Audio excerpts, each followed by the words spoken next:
Am I the meanest? Pun's drunk. Am I the prettiest? Pun's drunk. Am I the baddest mofo low down around this town? Pun's drunk. Well, who am I? Pun's drunk. Who am I? Pun's drunk. I can't hear you. Pun's drunk. AKA Mr. Moo Woo Shine himself. Of Harlem.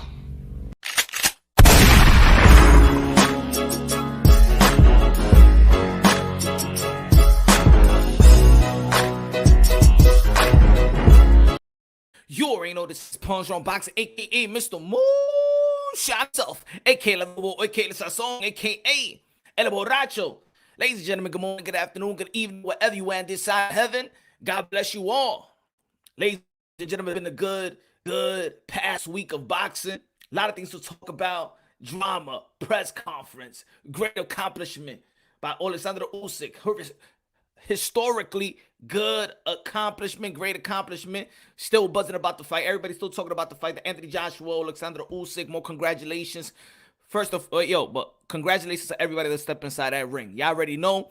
Modern day warriors, modern day gladiators. They put their life on the line for pure entertainment. They all get respect. And around this time, people give massive credit.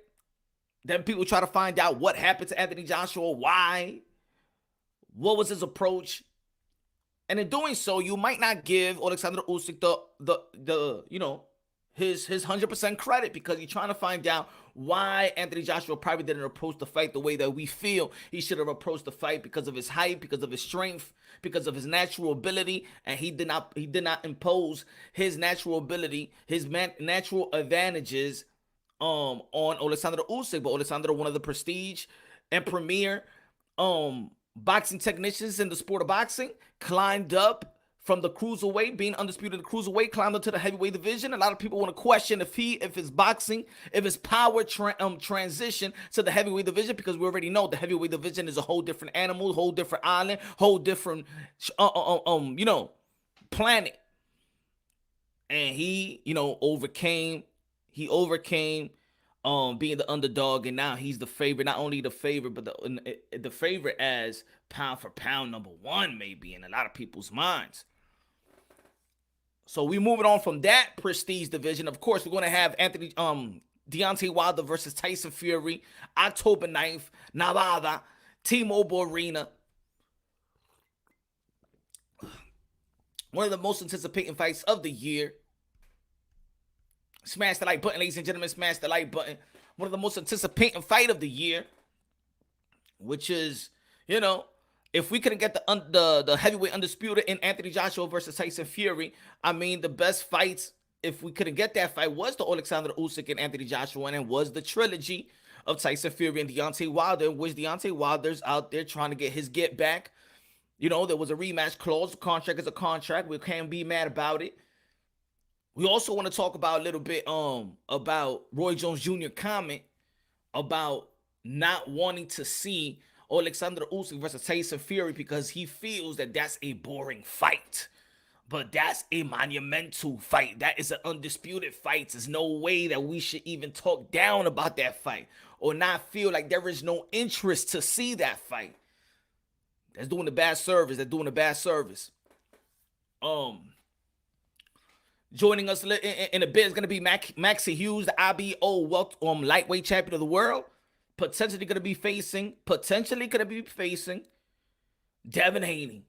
Devin Haney going to be potentially facing MAXI HUGHES. Going to be joining us. Punch on Boxing, aka El Adobo, El Sazón, El Borracho.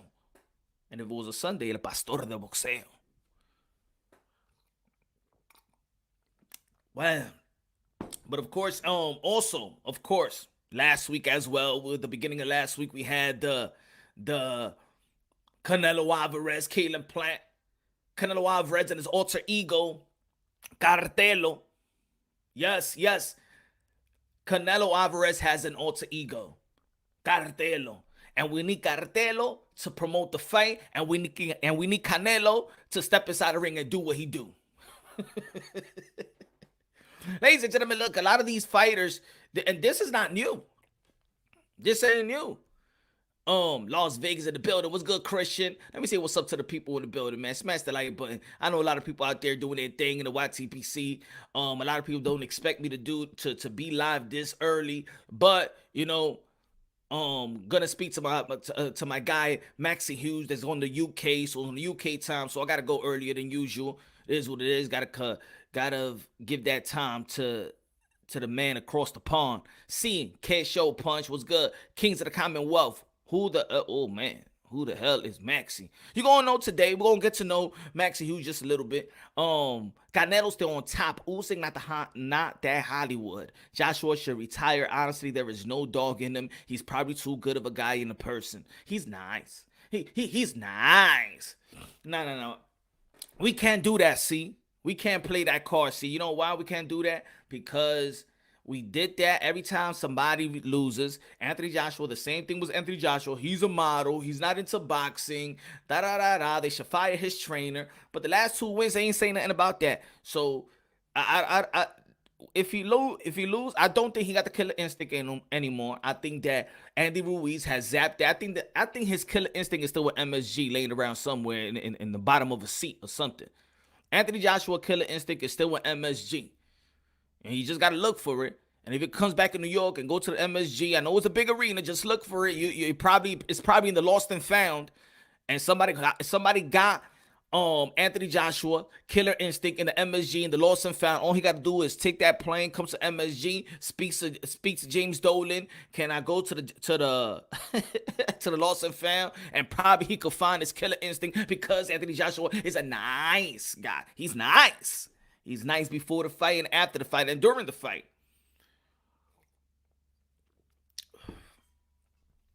Christian was good in the building. Was good. Idol Perez in the building. Jason, Dimelo, Kali, Dimelo, C, Victor, UK 47 Boxing. What's good, man? Everybody subscribe to UK 47 Boxing. He's too nice. He's too nice. Well, maybe this. I'm going to put it like this. Maybe it's time for Anthony Joshua to go back to what he was. Maybe it's time for Anthony Joshua to go back to what he used to be. Now, I'm talking about before his boxing career. Maybe he needs to tap into that criminal Anthony Joshua. Maybe he needs to tap into the I don't give a F Anthony Joshua type of mentality. The go-getter. There ain't nobody going to stop me. Survival mode Anthony Joshua. Maybe that's where he needs to go back. Well, maybe that's the reason he thinks the way he thinks. Like, if he loses, he loses. You remember in the Hot 97 interview with Anthony Joshua, when they asked him when he was about to face 15 years, he was talking about the story when he was locked up for 2 weeks and he was facing 15 years. And Ebro was like, yo, almost like, I'm just paraphrasing. Anthony Joshua was like, I wanted to do the time. He said, yeah, you just wouldn't do the time like that. He said, yeah.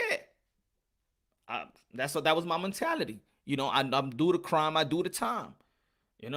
It's part of the game. So I would have done my time like nothing. And maybe that same type of feeling, or that he feels away the sport of boxing. You see how he took his loss? Well, I took a loss. That's the possibility of me stepping in the ring, winning or losing. Same way, the same energy he had when he was going to get 15 years, the same energy he feel like he was going to lose this fight. Lose his freedom, lose his life. Anthony Joshua was probably the same way. Maybe. Yeah, I was checking that interview because I was trying to find out where is Anthony Joshua's. I was trying to find Anthony Joshua's killer instinct myself. That's why I was up all night. I was trying to find Anthony Joshua's killer instinct, my friends.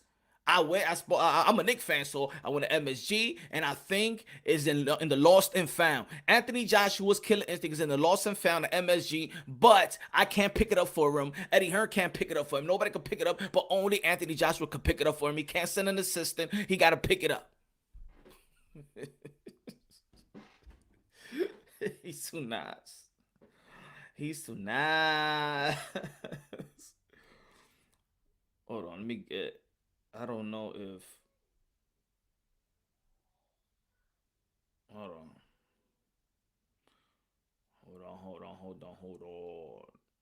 He's too nice.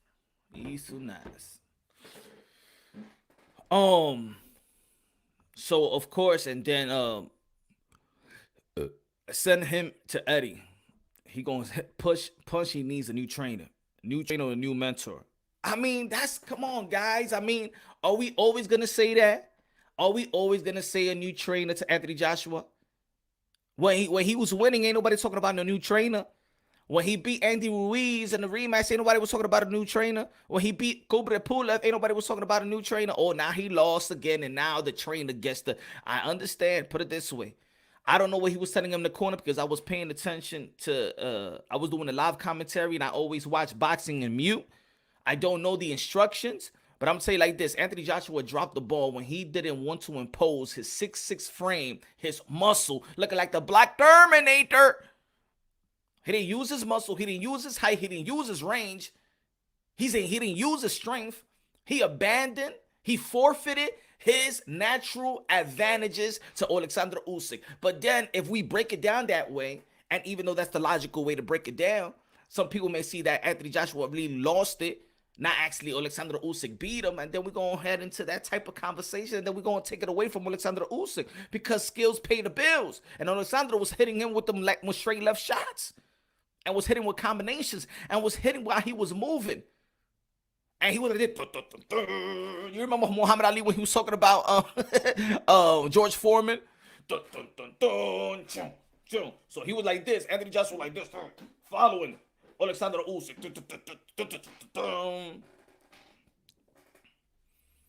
But it was a nice week.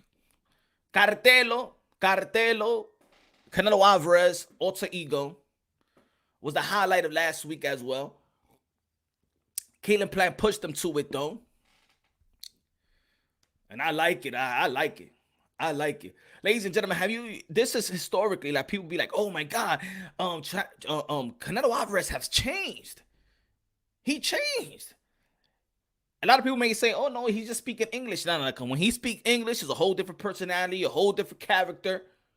But it is historically, pays up on the bed. It's historically this, that sometimes great fighters reinvent themselves. Great fighters do reinvent themselves. Look, you remember Mike Tyson, Kid Dynamite went from Kid Dynamite to Iron Mike. Floyd Mayweather went from Pretty Boy Floyd to Money May. Huh? George Foreman went from this big, bad man, always angry, to this teddy bear with a smile, and all the grandmas in America loved him. Huh? Morning shows, the George Foreman grill with the nice smile and the little belly. A lot of greats have reinvented themselves. And Canelo Alvarez have now reinvented themselves to Cartelo Alvarez. Cartelo. And we like it. It's very, very interesting. Who else has reinvented themselves? Oh, those couple of fighters out there that look at Keith Thurman trying to reinvent himself. He went from Samson, now he cut his hair, now he corporate Keith. Manny Pacquiao the senator, right? Manny Pacquiao, even though that's not within the sport of boxing, but Manny Pacquiao the senator.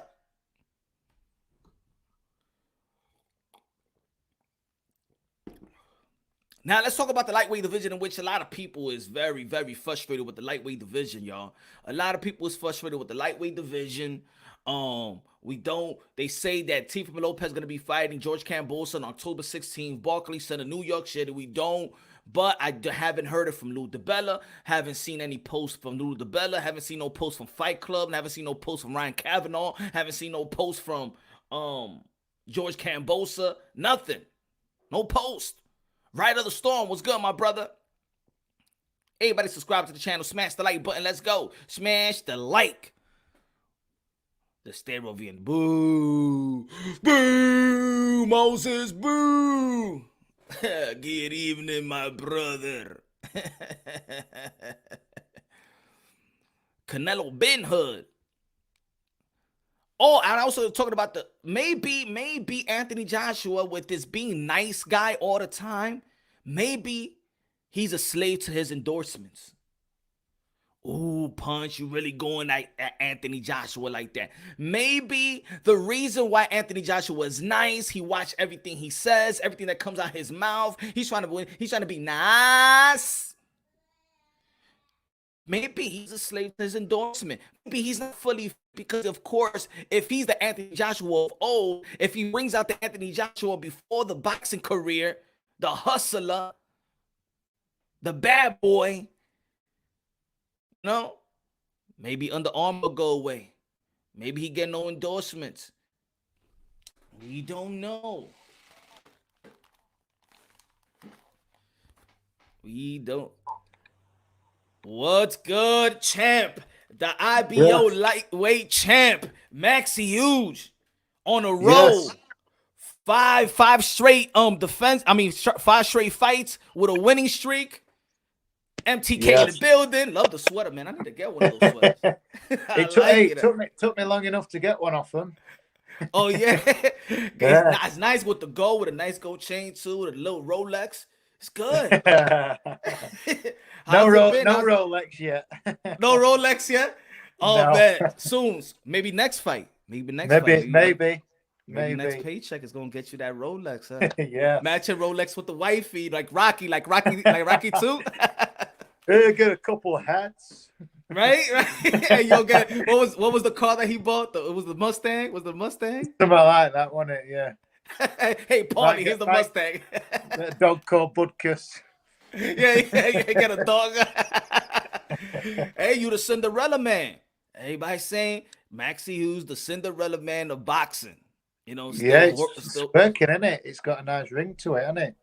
I know. They should promote it. They should promote it. So how's it been, champ? All good. Very busy. Very busy since the fight, with just over 3 weeks on now. Yeah, I'm starting to been back in gym tonight. I've just got back from gym now, so getting back into gym and awaiting that next date and that confirmation for a next fight. So it moves on, doesn't it? It moves on quickly. You can't be celebrating too long. You're gonna get back to it, back to the grind. I know. Now it seems like now it's a full-time job now, huh? It's going to be, yeah. I have been lucky enough to get some sponsorship, so I am just this week is my last week at work as working on building sites. So at the end of the week, my paintbrushes will be getting hung up for good. That's it. I'll be a full-time pro. That's what I'm talking about. That's what I'm talking about. They're gonna throw you a party at work, and so for the people that don't know, MAXI HUGHES IBO champion, IBO lightweight champion, but still working. Still working. That doesn't mean you're a champion. That doesn't mean your pockets is full of it's all full. Your account is all full, rich, wealthy, and all of that. It's still hard work. It's still grinding. Yeah. Keeps me feet on the floor. True. Keeps me humble. Hey, and we all need some humbleness. So we need our humble to be checked.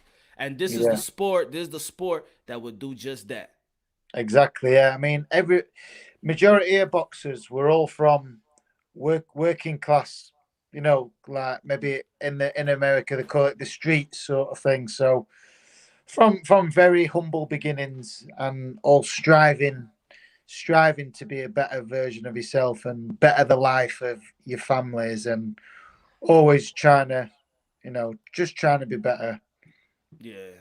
Does it feel good that now maybe the couple hiccups you may have in your career, it was because it was just hard to dabble both lives? And people always say that once you're a boxer, man, you just got to give 100% to the game, because this is a life or death type of game. You can't go halfway or so. But now that you're just gonna be full blown, your attention span, no time limit. I don't gotta go here. I don't gotta work here. Now, do you feel like you're gonna become a way better fighter just because you're given? Now it's just boxing.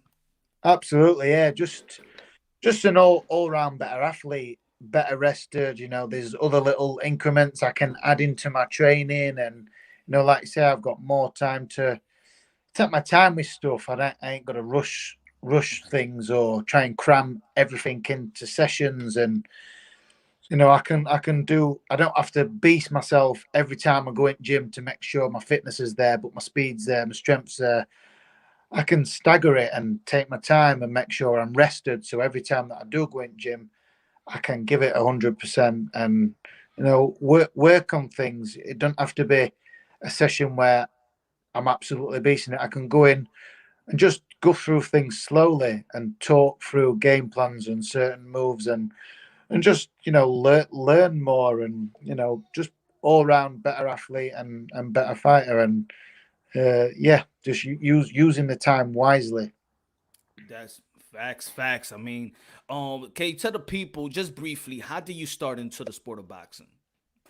I started in the sport. I used to play rugby, which is similar to American football. It's The the egg last shape. I say that's the last manly sport that we got left. That and hockey. But the last Yeah, manly hockey. sport that we got left, rugby and hockey. That's it. Yeah, but Everything is like rugby watered was down. my that was my first real serious sport from the age of 13, and I did 2 seasons at that, and then I think it was after 2 seasons, our rugby coach took us to a boxing gym, for the pre-season training, so that it's just keep us interested, just once a week, just to keep us fit, interested for the season coming up. But I enjoyed it. A lot. I enjoyed the boxing more than I enjoyed the rugby, and it was a solo sport. Yeah. So I thought, you know what, I'm gonna change sports here, and I'm gonna give boxing a go. I like doing this, so I'll give it a go. And I never looked back.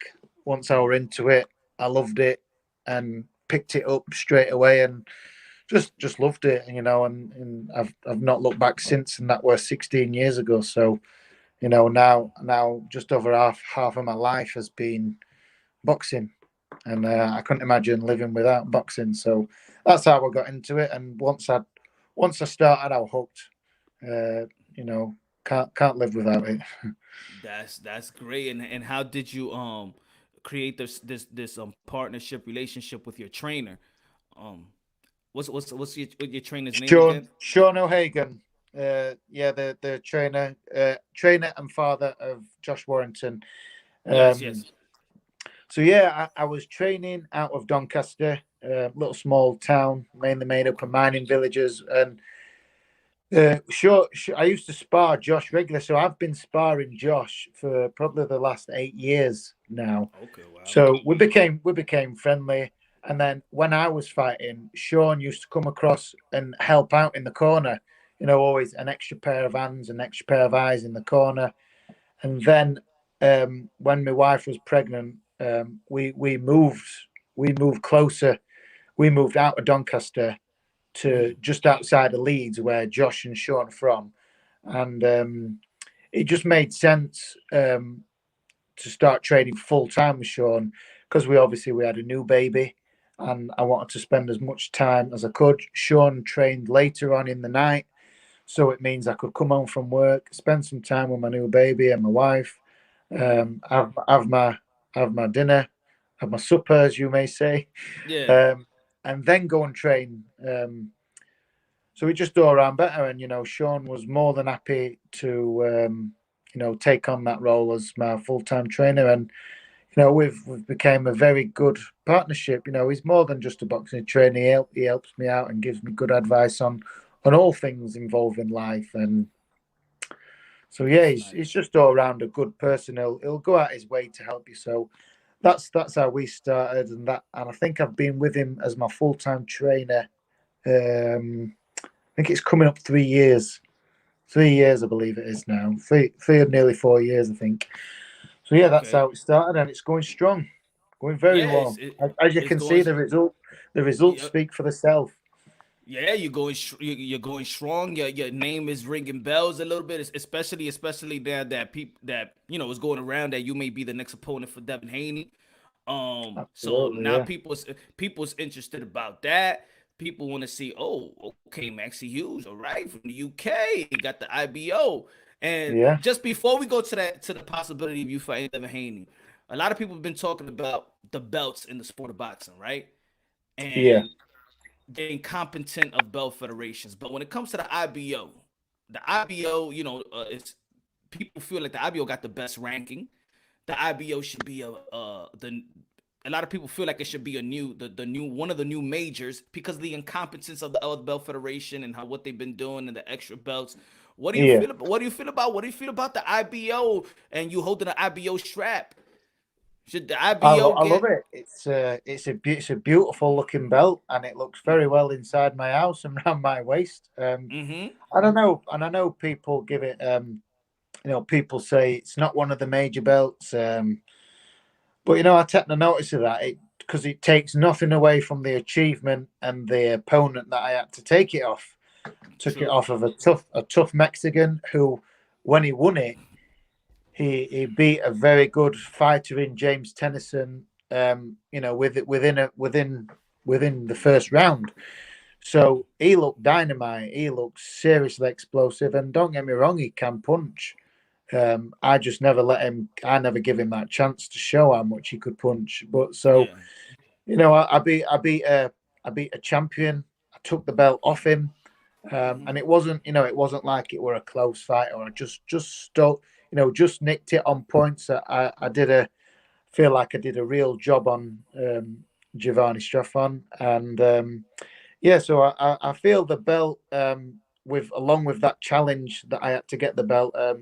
It's a worthy belt, and I believe I'm a worthy champion. But yeah, look at who else has had the belt, and right? Usyk, you got Usyk, yeah, we've got a new Triple G, right? heavyweight, yeah, and one of my all-time top 5 favorites, Juan Manuel Marquez, has won the IBO lightweight title. So the belt that I currently own, one of my heroes has once fought for it. So people do give it a bad name, but like you say, if people are now calling for it to be one of the major 4, because I do agree with what the other sanctioning bodies are doing.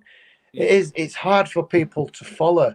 So it's the WBA and the WBC now, isn't it? WBC's got franchise champion and the like Devin Haney, the WBC champion.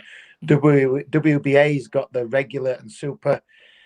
It's like we need one champion per sanctioning body. One face, one name, Yeah, and it just gets hard for people to follow, doesn't it?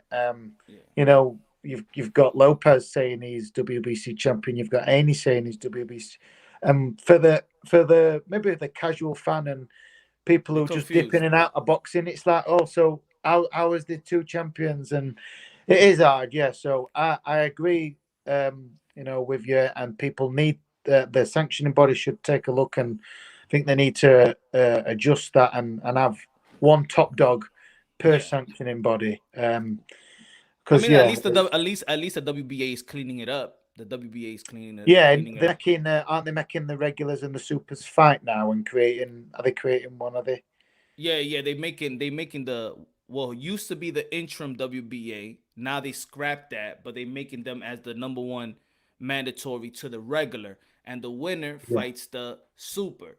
And then after the super and the regular, then they just stay with that one belt. So at least at least they changing, So if you go in that route, you're following a process to ultimately get your shot at the top at the super, so you can call yourself then WBA world champion. But yeah, it's for me is at this point, boxing gives the fans the reason to recognize what we feel it should be recognized, right? Maybe this is the reason why people are not calling the IBO that they should be a major world title, and the fighters make the belts anyway. The fighters, that's it. Yeah, it's like when people talk about the WBC and they be like, well, Muhammad Ali and Floyd Mayweather had that belt. See, it gives legitimacy and prestige because the other guys have it. So with the IBO having now Alexander Usyk and Anthony Joshua had it, you got Amanda Serrano, one of the best women fighter. You got yourself, you got Triple G, you got a bunch of fighters that had that belt. They make it. Yeah, the fighters make it that prestige. So I'm good with that. Absolutely, yeah, totally agree. So out here in across this pond, they sing MAXI HUGHES, Devin Haney. What do you feel about that fight? Or is it any serious talks of that fight? Well, nobody said anything to me. It's a fight I get excited by. Fight that I want. Not heard. All the only thing that I've heard is an interview that Bill Haney has done. They were actually quite respectful of me. Obviously, they must have watched. They must have watched my fight and saw what I did and appreciated what I did. And Bill said fair play, which is good to hear, and it's good to hear that Bill was saying that the IBO is something that they'd like to fight for and they want to their collection, and equally I'd like the WBC to my collection. let's have a trade off, or let me just well, add. We don't have to fight. Well, I'll bring my belt. We'll meet up and we'll just swap belts. But yeah, and as well, it's a goal and a dream of mine to come to the States and fight. Something that I would love to do. So if that fight can be made, that is certainly a fight that I have got a lot of desire for. So yeah, I know Devin is scheduled to box November. I'm not sure what date, or whether it's still going ahead, because I know he's not got an opponent. It's a shame the timings didn't work right for me. If it was a bit later on, like my wife is going into hospital next week to have a baby by cesarean section, so I'm going to need to be there to support. She's going to have a big cut across her stomachs, and I'm going to be a dad again for the second time. So, congratulations! We'll pray for you, my brother. You. That your wife, hey, y'all warriors out there. So she's gonna be good. Yeah. So I won't be able to do what I do in the ring and my boxing without her. So I've got to be by her side while she goes through this. So it's a shame. That the timings weren't right for that, but if he gets an opponent for a November date and comes through that, and if I'm saying to my management team that December is good for me. Towards the mid December, I would like to be out. Whether I'm able to get out then or not, I don't know yet. But yeah, if he gets a fight then, and if I could get a fight December, and then we both meet in the spring of next year.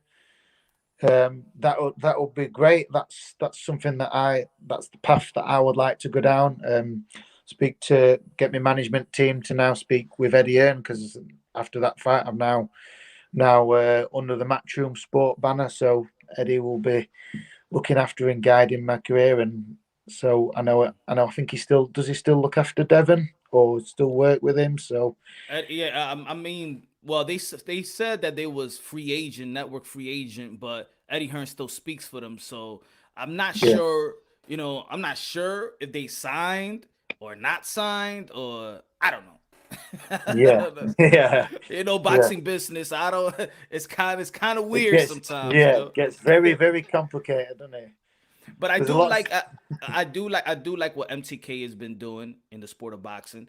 And MTK Matchroom, you got one of the prestige promoters, and Eddie Hearn as well. I think that's a match made in heaven right there. MTK, absolutely, yeah. Matchroom. Yeah. How do you feel how your management and the promotional team been treating you? I've got nothing but admiration and just appreciation for what they've done. Like last August when I beat John O'Carroll, they gave me an opportunity. It were a good fight, and I was really brought in to keep John O'Carroll busy. A takeover fight for him so he could keep the ring rust off, and I had other ideas. So they provided me with an opportunity, which I took with both hands.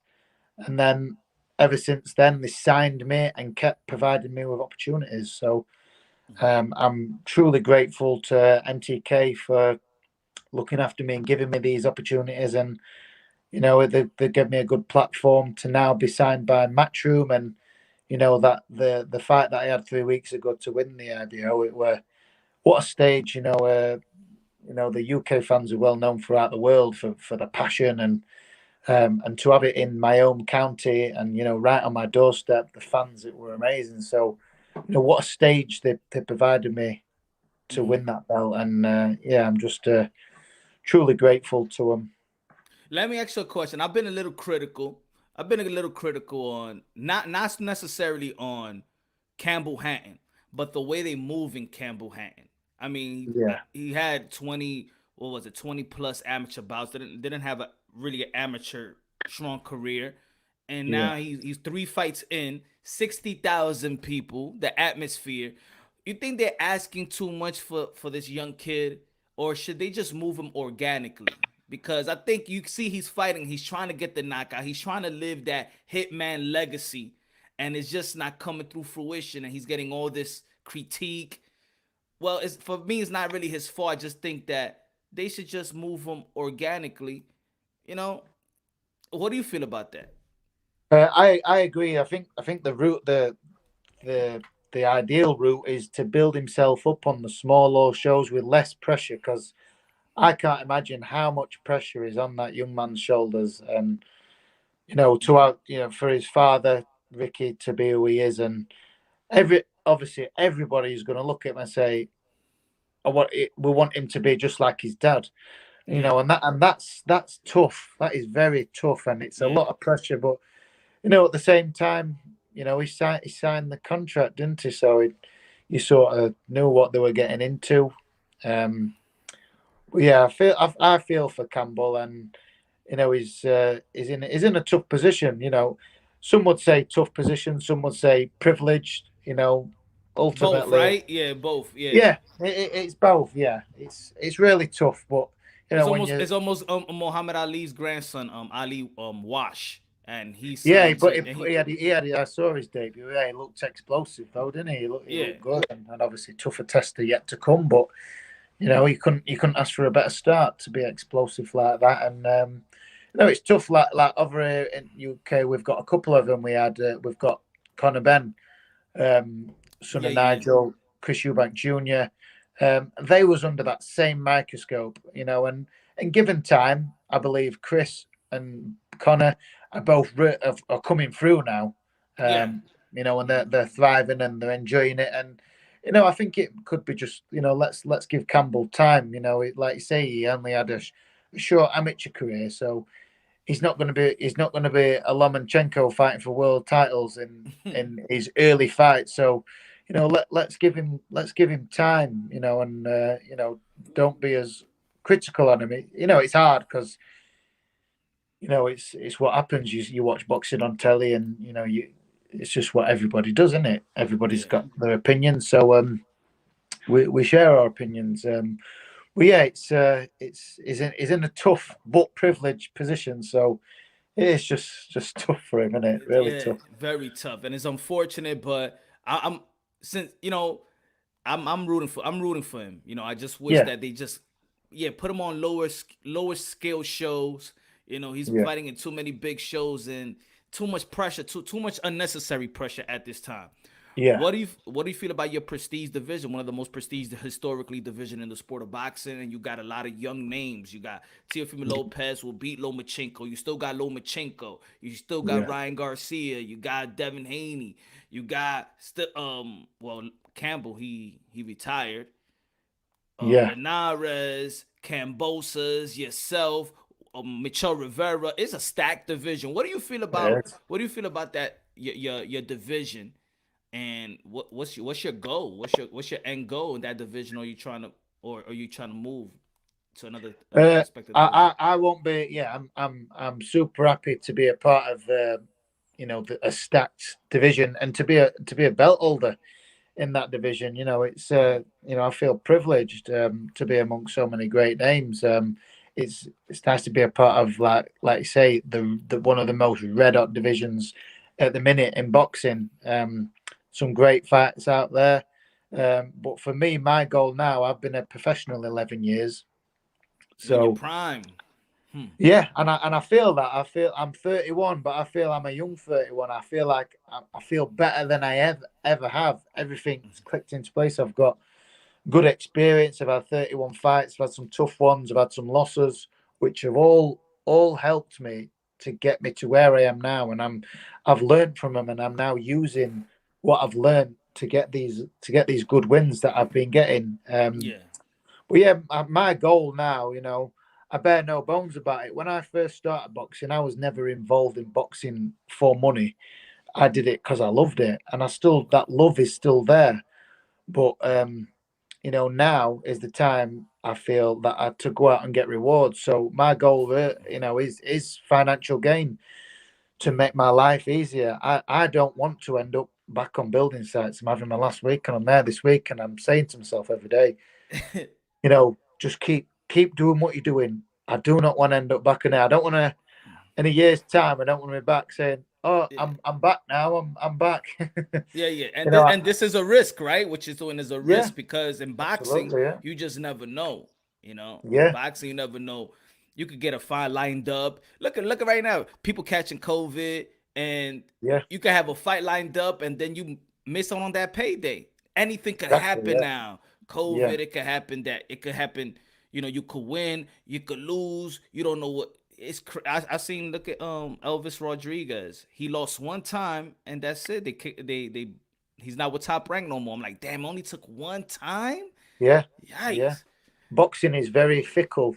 They love you. Everybody loves you while you're on top. When you get a loss, you look around your changing room, see how many people are there. Then that's when that's when it gets tough, and that's where you've got to, and that tests your resilience. And that's what I've done. I've lost 5 times. Every time, my resilience has never been questioned. Sorry, No, I just made me it's jump. okay. That noise. We've got a timer over our outside light switches. It's All like a right. mechanical switch. I forgot that it does that. It's just frightened life out of me. it's, not, Um, it's what it sounds. It's not like an animal over there. yeah. Like a cow. I thought you had a cow. When I've met it then when I've got a cow in me car. Oh yeah, you made it right. Hell yeah, that's what I want. I need to buy a farm. Yeah. But yeah, Oh, boxing is when you lose, it tests your resilience to go back to the small old shows, selling tickets, and I've fought quite a few times for no money, just because I needed to get a fight, I needed to get a win to be able to get me back into a title fight or an eliminator for in a meaningful fight. So it's tough. Boxing's tough, but once you get there, the aim is to stay there and keep winning, keep on top, and keep them paychecks coming in. who you think other than yourself, because of course you gotta have that pride, and you gotta have, you're the best. You gotta have that mentality. But in the lightweight division, who you think is the best lightweight for yourself in your I think division? I think at the minute Lopez. We're destroying Richard Comey, who himself was the former champ, to then beating Lomachenko. I said before, I think I got asked before that fight my prediction, and I was almost like saying, Loma can't really be beat on skill and boxing ability. Mm. But Lopez has got the power and the explosiveness. So if Lopez is going to win, he's going to knock him out. I don't think he'd beat him on skill, but he surprised me, and he looked mature and composed and relaxed throughout 12 rounds, and outboxed him, beat him in a boxing match, and Yep. that surprised me. So he showed there how much more he's got in his locker. He's not just a knockout artist. He can box and he can do the 12 rounds. So I believe Lopez is the number one. Hey, Yeah, I predicted that Lopez was gonna outbox yeah, Lomachenko. Everybody thought I was yeah. crazy. Everybody Although thought I I was. do think he is in a tough fight with Cambosos. I do not Yeah. think he's fired up, and I think that with Lopez catching COVID and the mess about now that they're having of rescheduling, it's been a long time that he last fought in October, so it's coming around nearly a year that he's been waiting It's for us. already a year. Yeah, Yeah, it's already a year. so he's fired up, and I think he was angry that Lopez caught COVID. He almost like blames him as though he did it on purpose, but Yeah, it's yeah, crazy. he's That's crazy. fired up, and that's going to be a tough fight. That I still believe Lopez will have the edge, but at the same time, you can't underestimate Cambosos, a hungry challenger. Yeah, I think it's gonna be tougher. I think it's gonna be tougher than what people think. I think the layoff. I think and it should be hard on a fighter. I think that, man, they don't consider. I don't know. I'm not. I don't want to really critique, you know, Triller, but Triller, gotta understand this is boxing. This is Yeah, fighters going into training camp. They gotta pay for nutrition. They gotta pay for sparring. Y'all have a yeah, yeah, schedule like each and every day. You know exactly what you're gonna do. On maybe on Monday you're gonna do sparring, Wednesday sparring. So it's a camp is a strict schedule. And once they yeah, keep breaking that, then the yeah, fighter is, you know, it's crazy. It's crazy. yeah. And Cambosos also, he takes himself away from his family, doesn't he? He goes away for training, so which costs more money, and he's obviously missing his missus and his kids, so it's just adding more fuel to his fire.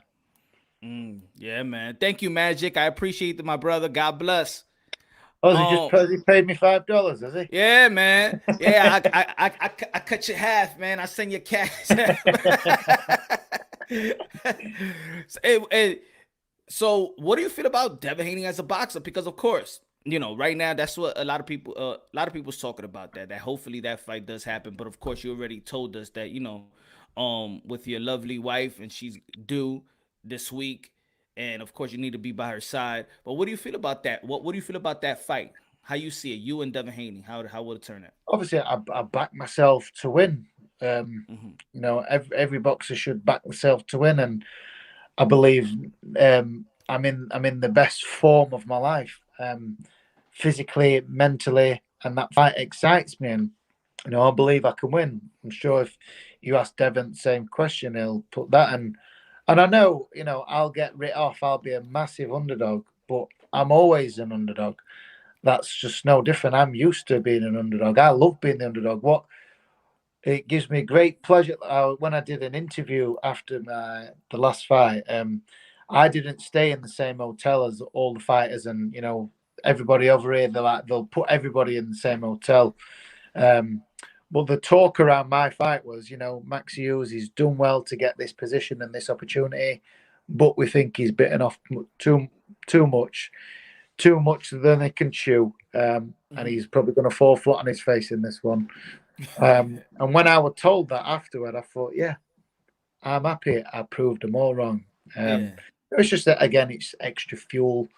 Um, you know, they tend What not to bother too much with the opinions of the bookmakers deciding who's the favourite and, all that. So, Hey, look what happened this past weekend.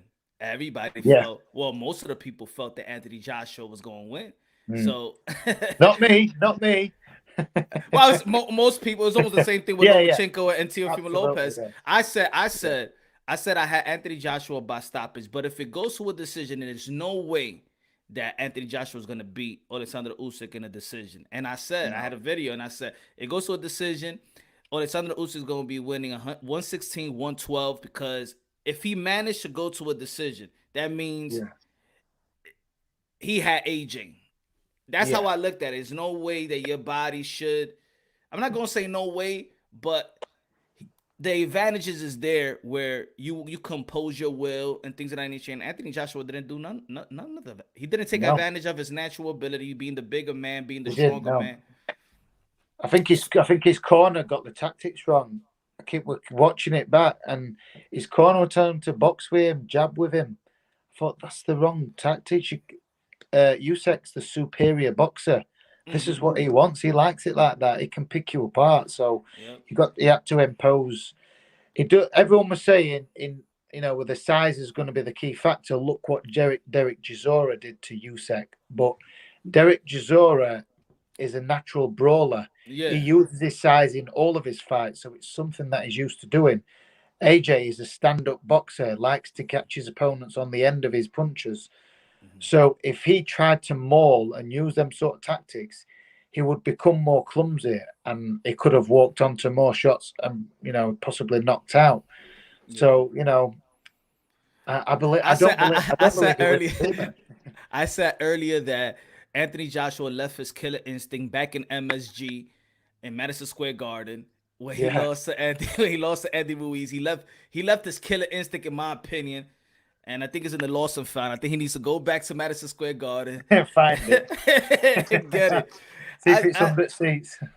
Now I know it's different. It's different across the pond. When it's almost like a gentleman. Like people shake hands, they respect each other. And from my vision, I just felt like Anthony Joshua and Alexander was too nice to each other. Just too nice for my liking for a fight of this magnitude. And then during the fight, he's dapping him when he gets hurt. Then after I'm like, it's hard to sell me. It's hard to sell me that you really want it when it's just you're being too friendly.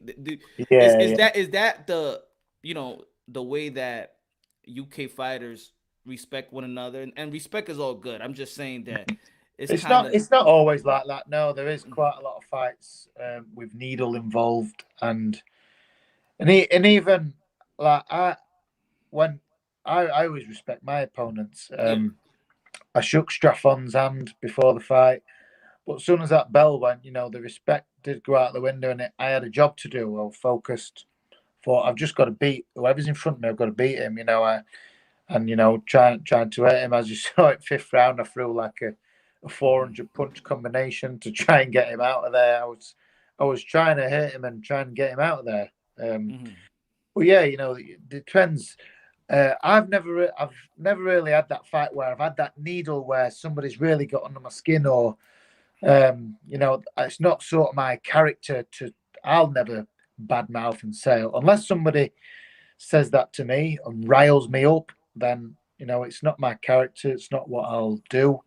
But yeah, over here there's respectful fights, but there's also just have a watch of Tony Bellew's fights. That man used to sell a fight, and the fight of my stablemate Josh Warrington when he won the title from Lee Selby. There was some needle there. They don't like, and I still don't think they like each other. That needle's there, and it stayed there, and it's lasted. But you said the word. You said when you get in it's all respect, but once you get in the ring, that goes out the window. I don't feel with Anthony Joshua it went out the window. Yeah, it just stood there. And hey, Alexander Usyk, unified heavyweight champion, and he threw the monkey wrench. A lot of people thought it was gonna be Usyk, Anthony Joshua, Tyson Fury. Yeah, I don't know. When you over marinate fights in boxing, the boxing god says, all right, let's scrap this. So, and I also say this, and maybe you could disagree or agree, but I find it, I think better for like UK fighters to come to America and train and spar. Not necessarily just stay here, but the sparring here. I feel like when the UK fighters come out here and spar, they usually get better. Or is that a myth? What do you feel about that? No, like the sparring stories are a real thing. Like people say, like obviously there's a few. One that springs to mind is Freddie Roach's wildcard gym. So many fighters from all over the world go there for the sparring because there's just so many, but names you've not heard of. You could say, right, you're sparring so and so. You've never heard his name. You don't know where he's from. You don't know what he's done, but you get it ring and you're like, where's this guy been? This guy can sit the fight, and you learn so much in your sparring. That is a thing that the sparring in the USA is just brilliant for learning and developing yourself and being all around a better fighter. Yeah, that is a real thing, and I know a lot of people who've done it. I know Scott Quigg, he did it. He went over to the wild card to do his sparring, and he never came back. He liked it that much. But at the same time, particularly with Scott Quigg, people have said that the sparring wars, the gym wars, have not done him no favors, possibly shortened his career from having so many tough spars. Which is also a thing. Yeah, it's like a gift and a curse. Yeah, it's like finding a fine balance with it, isn't it? Yeah, got to find the balance with it. Would you sacrifice your time and train out here to prepare yourself for whatever your biggest fight or things of that nature? Yeah, I'd love to do that. Yeah. Like let's say next year I get that Devin Haney fight. It's something I'd look to do is coming out early, set up camp and shop around, get some good sparring. To be the best prepared that I can be. I got a good sparring. I got a good sparring for you to prepare for Devin Haney. I got a good sparring. Yeah. I got his name is Henry La Bazooka Cedeno Martinez.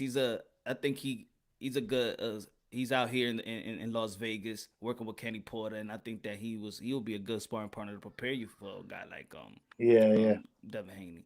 That would be Yeah. good, man. But man, it was great. It was great. It was great speaking to you, man. You too. Thanks for having me. Oh, of course, man. Everybody follow MAXI HUGHES, the IBO lightweight champion of the world.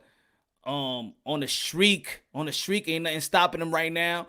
Hope that fight comes through fruition. You know, it's a big fight. It's a good money making fight too. Hope it's life changing as well. Yeah. If not, I'll go after Canelo. Canelo. Stay. Which one, Canelo or Cortello? Because now Cartello is his new what you call it? His new nickname. It's his nickname, but it's his yeah. I was saying it earlier. His alter ego. Yeah. What do you feel about that fight before you go? I thought it was a good fight, and then I saw that confrontation, and Canelo plant reach for him as like almost like a lazy sort of thingy, and Canelo slip, boom, boom, and I was like, if Caleb Plant doesn't learn from that mistake going forward in that fight, then that's down to him. Do that at his peril, because Canelo just showed you. He might look like he's not alert and not ready, but that man is always ready to do that. Slip back and come back with something, man. hey, Canelo always ready. Of course. I don't want to leave asking this question because your name is already linked to probably hopefully fighting him soon. The WBC, they say that Teofimo Lopez is undisputed. He's the supreme WBC champion. Devin Haney is the WBC world champion. Who you consider the champion the supreme champion in WBC? It would have to. It's tough because I see Haney as the champion because he had the WBC, which we've seen around the waist of likes of Floyd Mayweather, Muhammad Ali, all the greats have had that belt and the WBC champion. Whereas the franchises are new, but the argument is Lopez has fought the higher level and got more belts and beat the better name. So it's tough, isn't it? Because it's like Lopez probably the better fighter, but Haney got the better belt. I would rather have Haney's belt than the franchise. Okay. That I want. No, like if someone says, "Oh, what belt you got?" Oh, the WBC franchise. Or if someone says, "Oh yeah, I've just got the WBC title." The one that you've seen Floyd Mayweather, Muhammad Ali, etc. So it's just tough, isn't it? Again, that's why they need to sort it out because they don't. I'm a boxer myself, and I'm questioning things like this. It's confusing me. So it's fair. It's fair. It's for me because see, if the WBC would have never say that Teofimo Lopez is the supreme champion in the lightweight division, and they consider him undisputed, then a guy like from the outside would be like, so you got to give it to Devin Haney. But I saw what Tio did in the ring. I saw how they elevated Lomachenko. He did it in the ring. So my respect as the champion level, in my opinion, goes to Teofimo Lopez because how he got it. Like you might like the belt, but I'd rather get the accomplishment and beat Teofimo Lopez. I beat the man who was the man at that time. Yeah. So you can't take that away from Lopez, can you? He beat the man. Yeah. Last question. Tyson Fury, Deontay Wilder. Who you got, mate? I've got to back my UK man, the Gypsy King.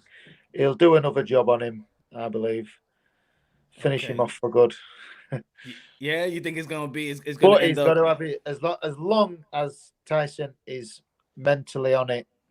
As long as he's mentally on it and fully focused, then there's no way Wilder beats an 100% Tyson Fury. There's only one Tyson Tyson Fury. Fury. But thank you very much, man. Thank you, Chan, for joining us and sharing your time. And good luck and congratulations with you and your wife. Hope everything turns out well. Thank you. Adding on to your legacy. God bless. Thank you. Thank you. See you soon. See you soon, champ. All right, mate. Bye. All right. Ladies and gentlemen, the IBO lightweight champion of the world, MAXI HUGHES, giving us his time. Good class act, good guy. A Cinderella story. Cinderella man. He's still working. It's gonna be the last day of him working.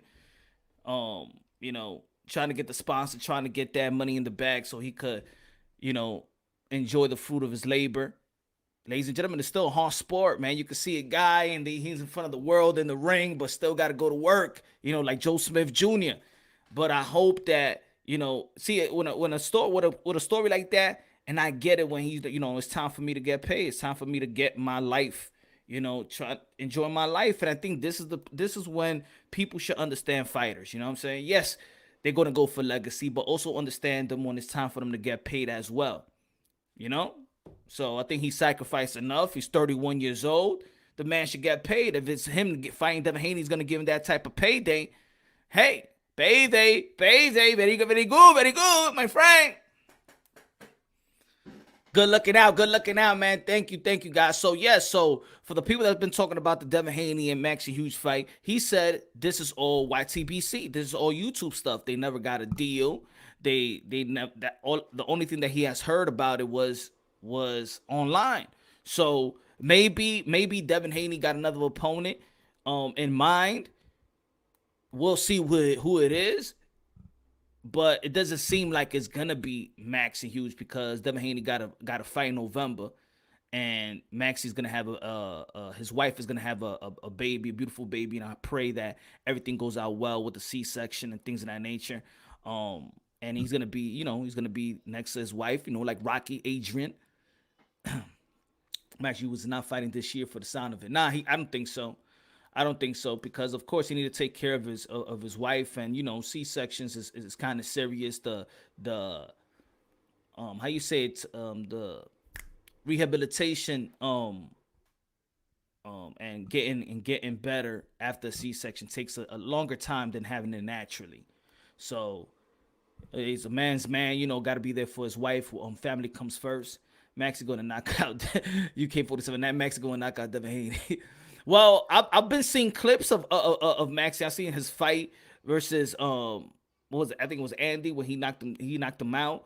And I think now that he's going to be paying attention 100% to his boxing career because he don't have to work anymore. Now he just got to be focused and paying attention to his craft. You might see a great a potential great fighter. You never know in the sport of boxing. There's a lot of people that start off with hiccups and then they end up being great. Tony in the building. Much respect to Punch Drunk Boxing. Stopping to show support and hit the like button. Working and listening, man. Do your thing, my brother. Get that money. Get that check. Let's go, Tony. UK-47, everybody started UK-47 slick. I'd rather see unification at 116 than move up. Sanchez, what's good, bro? Man, you heard the next opponent for Boo Boo Andrade? I'm for real. I'm really getting frustrated with. Look, again, I'm gonna say it again. I like Eddie Hearn, bro. I like Eddie Hearn as a promoter. I think he really actually goes out there, talk and promote. But Demetrius Andrade, not looking out for Demetrius Andrade like he look out for other fighters. You can't secure a legacy fight for Demetrius Andrade when you have people on the zone. You had the Canelo on the zone. You had Triple G on the zone. You got Triple G on the zone. You got Haney Munguia on the zone. Come on, man. You got to give him something. Eddie Hearn.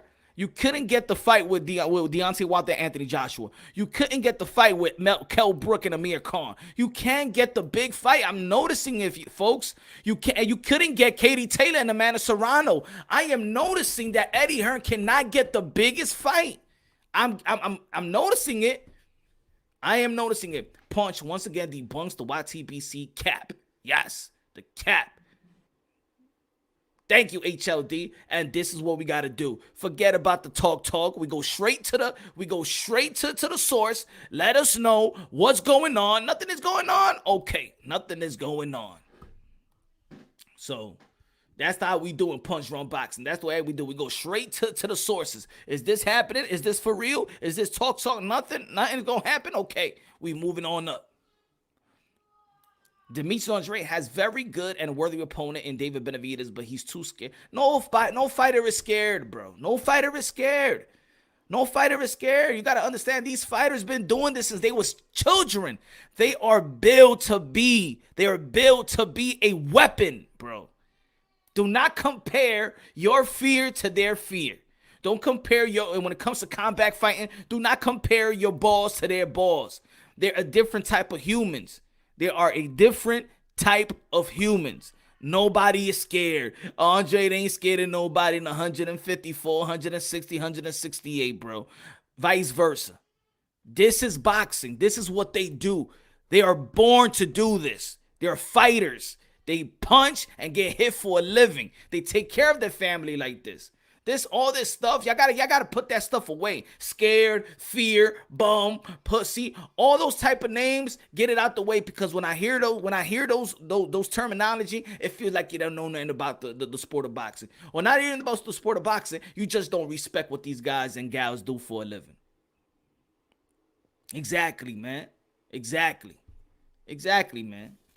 Come on, man. Yo, you put it this way. I'm gonna get this is what you know the difference between a fighter. Yo, you ever got something stuck in your eye, like a wind and just a little pebble, a little dirt stuck in your eye? You like, oh shit, oh damn, man, the wind. Oh, soplame, please blow my eye. You can't do that in boxing. You get punched in the eye. You think it's gonna be like, wait, soplame, blowing my eyes, trainer. Nah. You with a little dirt in your eye, you like this. Oh my God. Oh, can you blow? Can you get this dirt out of my eye? Nah, I ain't boxing. Not these boxers. There's no timeout. So you know the difference. Just go like this with a pair of 8-ounce glove. Do it to yourself. Just go like this. Boom. To see. Go like that. Come on, guys. We gotta grow out of that, man. We gotta grow out of that. Don't look at boxing. Don't look at combat sports like it's like the NBA or MLB and nothing like that, man. Respect these guys, man. Awesome. If that's true, when we should see David Benavidez and Demetrius Andre fight, since apparently no one wants to fight. They're in a different type of stratosphere. They with the PBC, Samsung promotion. You got Eddie Hearn, and they both in a different type of divisions.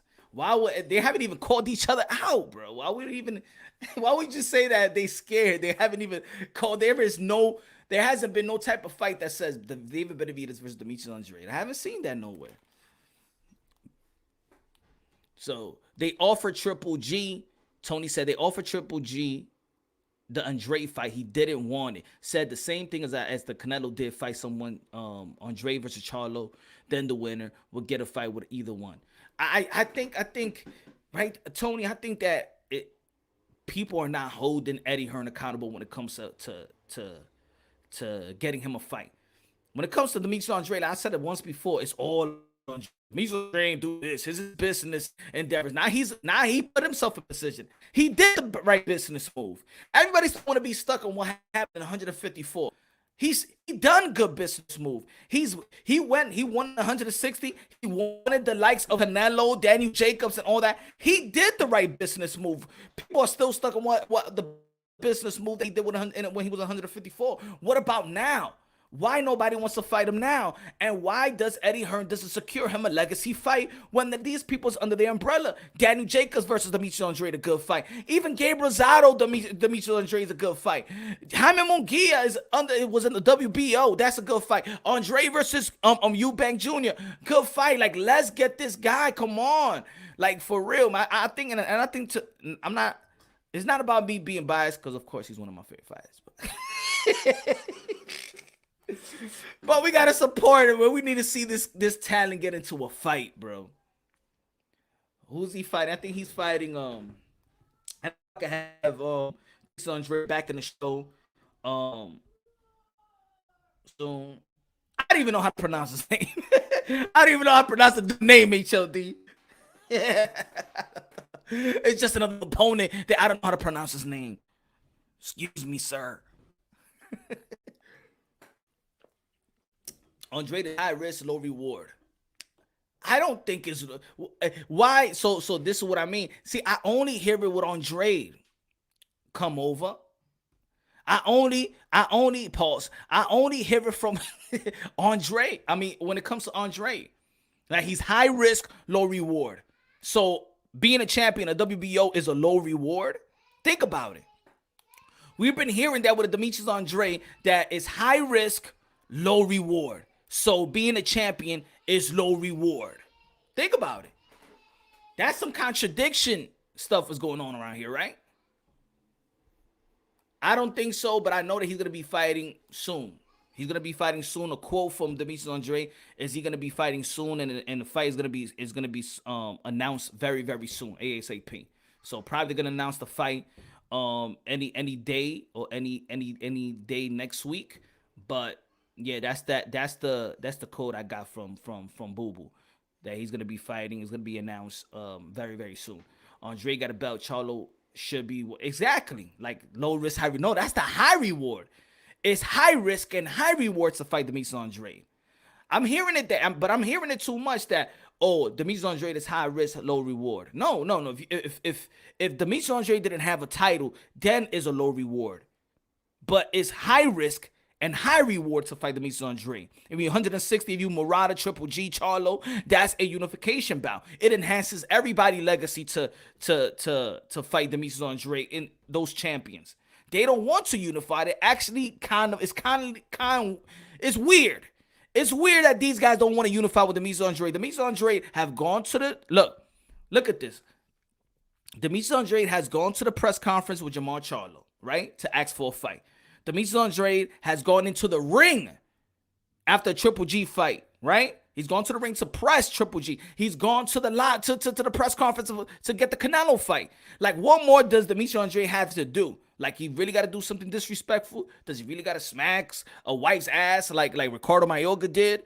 Does he really got to chase his opponent down like Shannon Briggs did to Klitschko? What does he have to do?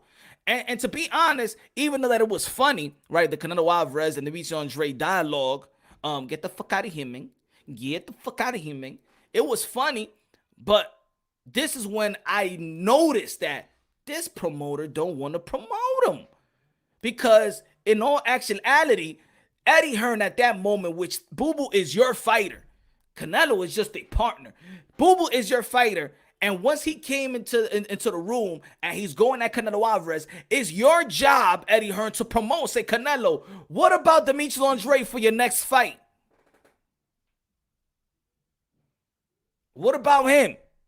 What about him for your next fight? What I want the undisputed. But if you can't get the undisputed, what about Demetrius Andre? Like, Eddie Hearn ain't even speak for his guy. When he said, who have you fought? He was downplaying Demetrius Andre. Eddie Hearn stood quiet. That's like somebody downing Don King's fighter in his face. You think he ain't gonna speak up? You think Bob Arum ain't gonna speak up, even though that he disses his own fighters? But I'm just saying, Eddie Hearn has done nothing for Demetrius Andre but give him a good payday. Put it that way. Corn Pop, you know what? I agree with you, because you know what? I do agree with you with that comment, Eddie Steele's fighters, because he said last year, I think it was September, around this year, he said that I take fully responsibility, and also promoters have to take responsibility for paying these fighters more than what they're worth. We got in the habit of signing fighters so the other promotional company won't sign them. That came out of Eddie Hearn's mouth. He said he signed fighters for other promotional company won't sign them. That tells you the answer. So you just signed it. It's almost like when you date a girl, right? And you don't want to have her exclusively, or you just make her exclusively, but you know you ain't gonna do your thing, but you don't want no other dude to get her. So you make her believe like that, like that's your girl. You're not ready to be in a relationship, but you tell her, I want you to be my girl, right? So another dude can't have her, so she can't have a better situation. I want Eddie in your pod. I want Eddie Hearn too on the podcast. Let's go, Eddie Hearn. Where you at, Eddie Hearn? Bruv. Bruv, come on. I've interviewed Eddie Hearn like 3 times. Go check it out on my playlist interview. If you go to my channel, go to the community or the playlist. I have all my interviews there. So I had two interviews with Eddie Hearn. Cool dude, humble dude. The first man in the building and the last man out. Very humble. Very humble. Very humble. I like Eddie Hearn, but when it comes to this Boo Boo Andre situation, he's just done a horrible job in getting him a fight. And when it comes down, if you really look at it, the big fights he can't deliver. He has not delivered the big fights, the fight that the fans want to see. I mean, yeah, you got Jessica McCaskill and Cecilia Brækhus, but you couldn't lock in Amanda Serrano versus Katie Taylor. You couldn't lock it in. And yeah, people, she pulled out of the fight. At the end of the day, you got to be like, I'm going to give you the money here, right here. Hey, this is an investment. I don't care. Hearn has been putting good fights. But the fight that the fans are eager to see, that fight with Amir Khan and Kell Brook should have come to fruition. Right? Hey, he could have even stopped Kell Brook from fighting Triple G. He couldn't even stop Kell Brook from fighting Earl Spence. Remember, Eddie Hearn even wanted Kell Brook to release the belt, vacate the belt and move to 154 because his trainer and himself knew that he just can't make that weight anymore.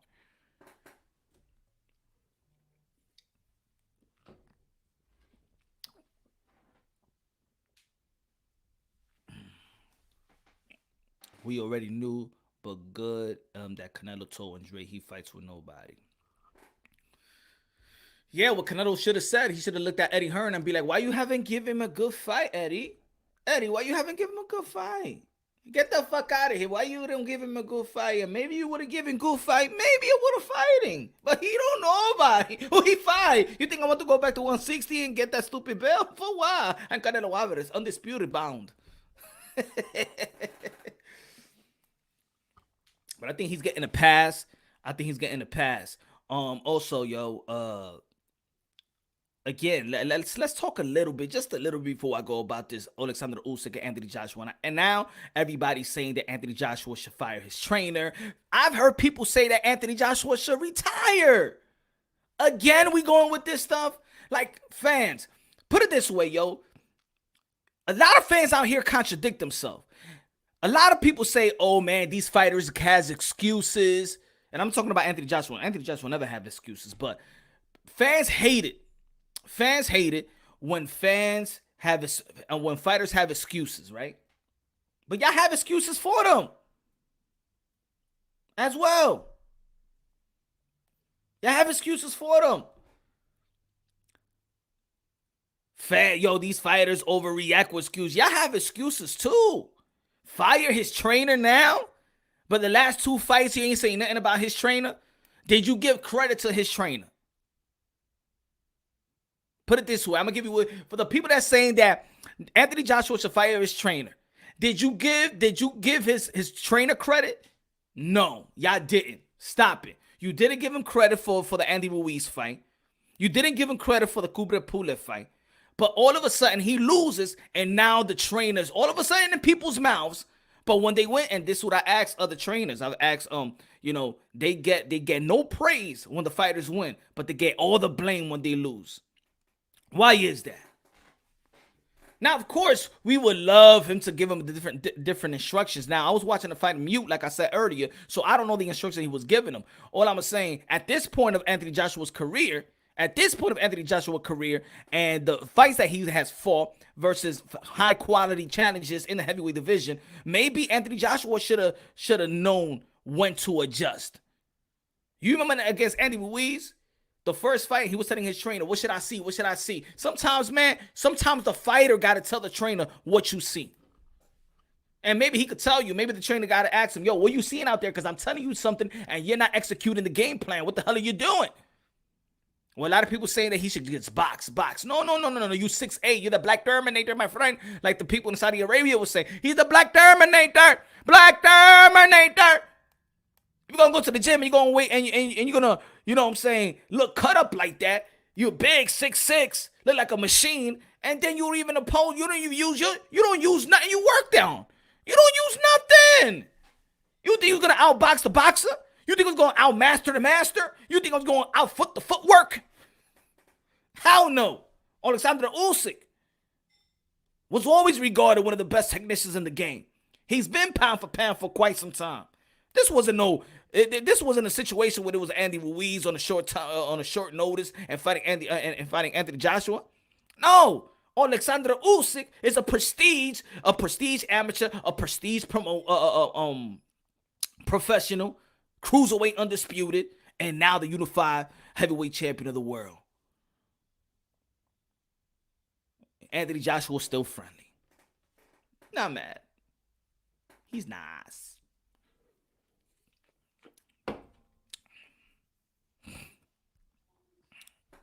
Andrea was called out by Benavidez on Twitter. Oh, he did? But he ain't gonna move down. Yeah. Anybody, look, Don Dada. People are gonna discredit Anthony Joshua. And people are gonna discredit Alexander Usyk. And people are gonna discredit Tyson Fury to uplift if they Wilder fans, right? That's what it is. That's what it is, Don Dada. And this is why it's toxic, you know. Punch, who were in the individuals trying to stop the super chats? I'm gonna do a whole video about that, but you know, just Blaze, I'm gonna do a video about that, and I ain't even gonna have to say nothing. I'm just gonna give the proof. Give the proof. Receipts. Look at this. Look at this. Look at this. I'm even gonna give you audio. Just Blaze, I even got audio. Let me give you a hint. I've been in those conference calls.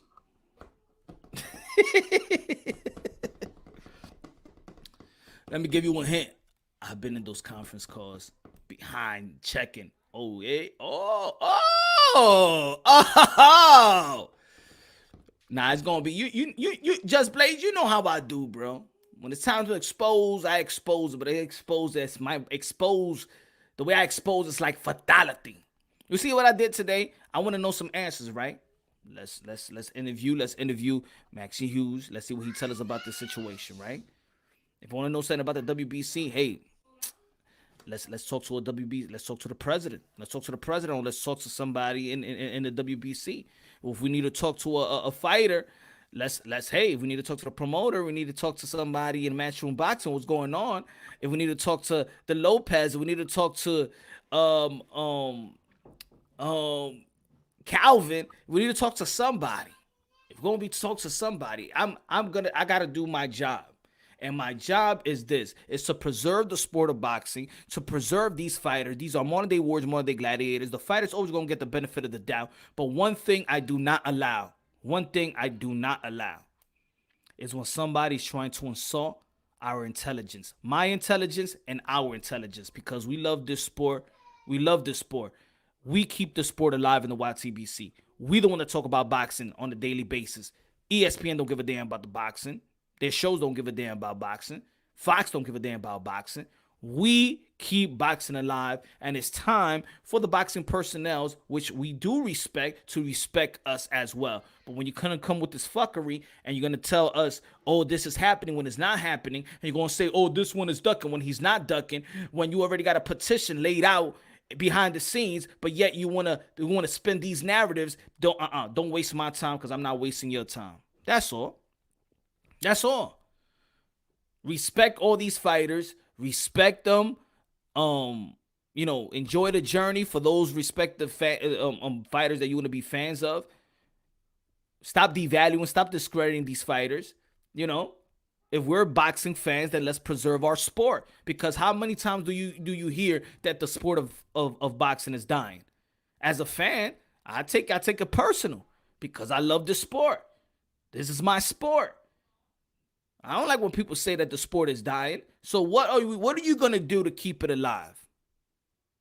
What are you going to do to keep it alive? As a fan, or as a boxing content creator, or as an independent media, or whatever. That's your job is to what? It's just to capitalize off these blood, sweat, and tears? It's your job just to, get a super chat, get a donation? That's what you're in it for? I'm not in it for that. I'm in it to preserve the sport of boxing. I'm in it to preserve my sport. And if I can help out one young boxer and through any type of networking or connection that I may have, and this has happened, and I'm blessed to have helped couple fighters, and the reason why I'm in position to help these fighters, it was because of this channel, and it was because of the people that actually did support me and support the channel. Because the more support the channel got, the more support I got, and the more work I put in, it got couple fighters signed. It got people reaching out to Punch Drunk Boxing because of the work that we put in and because of the support that you have for the channel. So this is all of us. Henry Cedeño La Bazooka Martinez is signed because of us. Eury is signed because of us. You understand? The exposure that we gave. Also, shout out to Kid Austin, Floyd Schofield, when he signed the Davidson. Our platform helped them out, bro. So this is serious. For people, it's just a game. It's just a game to them. Because they don't really care about fighters. They don't care about this sport. They figure they like boxing, and then they create a channel, and then they love it. And then when they get to the 1,000 mark, the 1,000 subscribers mark, then it's all about, oh, now I could be monetized and now I could get money and fuck boxing. I don't care about fighters. I don't care about interviewing fighters. I don't care about talking to fighters. Or now all of a sudden motherfuckers don't care about fighters no more, but yeah, you want to capitalize off it. How about you turn your your monetize off? How about you be like, yo, don't donate to the channel. Don't capitalize off these blood, sweat, and tears. Don't capitalize off these fighters that go out there and you don't know they're going to be paralyzed, they're going to die in the ring. It's too many egos, man. People forget about this sport. See, I'm in it for hey, one of my best friends died in that ring. So my love for this sport, my approach to the sport it might be way different from other people. I don't expect people to think like me or hold this sport the way that I hold it. But if I'm in a room, shit, and I give me a little moonshine in my system, and you disrespect fighters when I'm in the room, hey, be ready to throw that with me. Because I might not be in the mood. Because every time I hear bum, every time I hear these type of things, I think about my boy. My boy that died in the ring. Sparring. Oh, I'm just saying. That's just me. This is just fair warning. You want to disrespect fighters in front of me? I think hey, it's just me. I don't think we're here to disrespect. We understand this sport very, very much. We don't need to get humble. We don't need to see somebody paralyzed or somebody die like a Patrick Day, like a Portardo Colon. We don't need to see that to be humble. We already know it's a humbling sport. We already know the damages these fighters take. These fighters, doesn't matter if you're ranked number 1 to rank number 10,000. To step inside that ring takes a lot of balls. Takes a lot of balls. Pause. Let's keep it spectacular fortitude. Punch loves the sport of boxing, nothing but respect. Yes. Yes. Yes. Love it. I love it, bro. I love it to the core. I love it to the core. I love it to the core. And I just see that this platform, the YTBC, YouTube, whatever, we could do so much. We could do so much. You don't see that there's entities in the sport of boxing that use this platform. You know, they sometimes uses us for free. They use us. They use us because it's like a promotional team for them. They think it's a give and take. If I go to this guy's channel, then hey, he's gonna promote my fighter, and then that's it. He got a good, and then there's people that take advantage of us, spin a narrative. They think they could wine and dine us through conversations and be like, yo, say this, say this. How about you say this about this fighter? Same thing with the MAXI HUGHES and Devin Haney situation. We're looking at this fight. I know a lot of people might not like, how about you say it? Say this. Nah, come on, man. At the end of the day, we disrespecting the fighters, right? So, what's up, boy? What's good, Larry? What's good, my brother? I'm chilling, man. I'm chilling. Tell them lost your best friend to boxing Chino LS. Yes, John Rosado. What's good, man? Yeah, it's a serious sport. It's a serious sport, bro. It's a serious sport. And, of course, we can have fun critiquing and all that stuff. But at the end of the day, man, sometimes all that bum and you ain't shit. What's that, bro? What is that? You wouldn't say that to a fighter's face. If you could say it to a fighter's face, okay. I'll give you, hey, say it to his face. But I seen, yo, I ain't even gonna say no name on this one. I did media work, right? And look, if I say, you know who you are, right? So when I did media work, he goes, yo, man, I gave Ugas, he said he gave Ugas 10-2 beating Manny Pacquiao, right? The media, right? He said 10-2. When it was time to talk to Manny Pacquiao's people, he's like, nah, I gave it like 115, 113. I say you flat out lie. Say what you were saying was talking shit throughout the fight. How about that? Say it to their face that you gave Ugas 10-2. It's a lot of fakes. Yo, guys, I'm telling you, a lot of fakes. Dude had a 10-2 when the fight finished, but the time when it's talking to Manny Pacquiao's peoples and stuff like that, he's like, yeah, I think it was a close. I probably could have gone either way, but I gave it one round to Ugas. Motherfucker, you said that he lost almost every round, talking ish throughout the fight. I'm telling you, man, these folks, yo, man. Didn't T.O. tell Haney not to fight anybody because he wants to fight again in December at the lightweight? He told him in November. All of a sudden, Haney has a possible fight. Not really. He told him in November. Teofimo Lopez fight has been pushed back. That fight is not going to come through fruition anyway, man. Teofimo Lopez, Devin Haney is not going to come through fruition. I've been saying for quite some time. Hey, yo, forget about the cloud. Forget about this. Put it this way, man. It's their job. It's Devin Haney's. It's DHP's job to talk about these other fighters because it's like a marination. It's a promotion. They want to keep their name in a lot of people's mouth. And that's their job. That's their job. That's promotion. If I could keep my name on Punch Drunk's mouth, on every other channel's mouth, throughout my career, throughout leading up to whatever fight that we have, we're doing an excellent job. And that's what it is. Good job. Good promotional tactic. That's their job. But at the end of the day, there's no fight going to happen. Devin Haney's not going to be fighting probably nobody in the top 10. Teofimo Lopez is going to be fighting George Campos. And after that, nobody's going to be having a fight till early next year. That's it. And maybe the fights that we do want to see is going to happen in 140. That's it. That's it. And this is all form of marination and building. That's it. At the end of the day, I'm not too mad because these guys are young. 23, 24. The time will come, and I think it's going to happen in 140. Casey's a fraud. The weigh-in, what's good, my brother? You don't play boxing is the hurt business. Mr. Moonshine, what's good, my G? I'm doing good. My brother Francis, everybody subscribe to the weigh-in. Everybody subscribe to the weigh-in. Great podcast, great boxing minds. Everybody subscribe to the weigh-in, my brothers and sisters.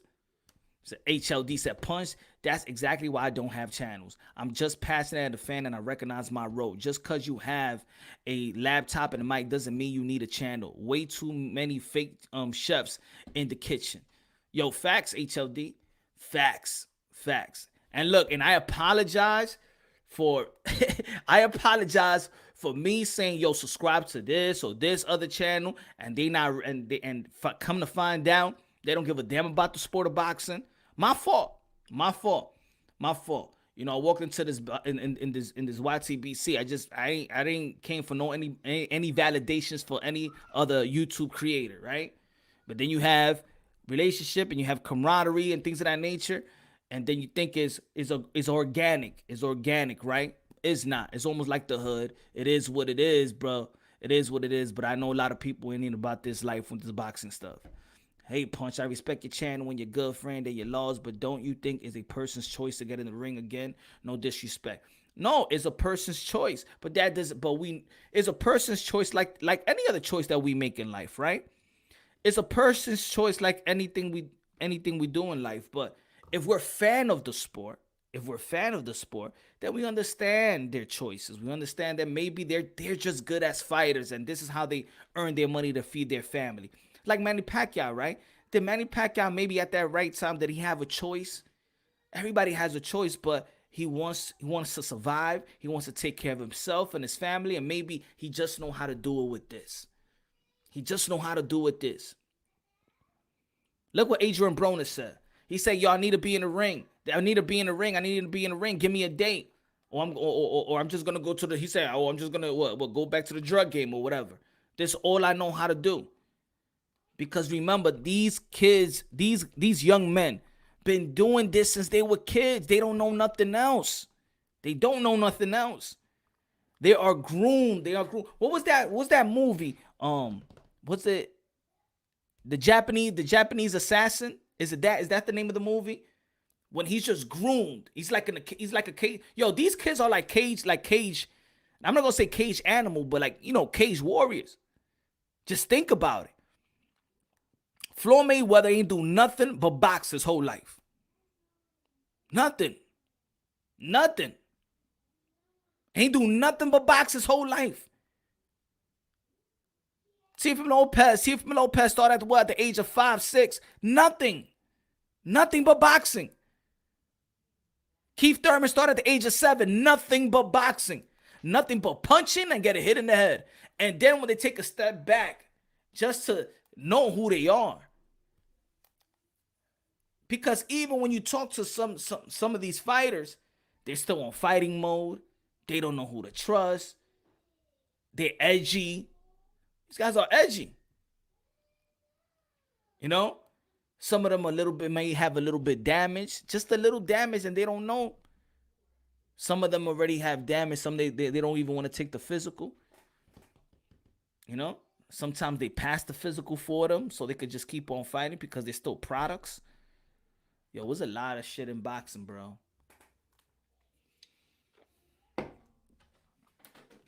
There's a lot of stuff in boxing, man. That's why I'm glad there's boxers like Andre Ward that he could get his television contracts. Timothy Bradley, they could still give more to the sport without getting punched in the face. Sean Porter's everywhere. Sean Porter's in every type of telecast. You know what I'm saying? But then what happens when these fighters don't fight? What do you hear? After their career? Substance abuse, mental illness, stress, depressed. Because now they say, 13, is it 13 Assassins? I don't know if it's 13 Assassins, but I know it's at the beginning of the movie when he's just grooming as a kid. And he's getting beat up by the master, It's just crazy. That's why it's hard for me to disrespect a fighter, man. It's we can make fun of certain things or different, but because certain situation is funny, but and then the business of boxing is different, right? These guys don't really have the type of power. Like people be like, "Yo, why you don't fight him? Why you don't fight him? Why you called them out?" Like these guys, the ninja. Yeah, I think it's Ninja Assassin. They're the same way. They all the same way, bro. They're the same way. Think about it. You see Manny Pacquiao when he's hitting it, they hitting him with the bamboo stick. They still hitting you with a bamboo stick just to prepare. You need to spar to prepare a fight. You need to fight to prepare for your fight. This is practice. Think about it. Sparring is practice.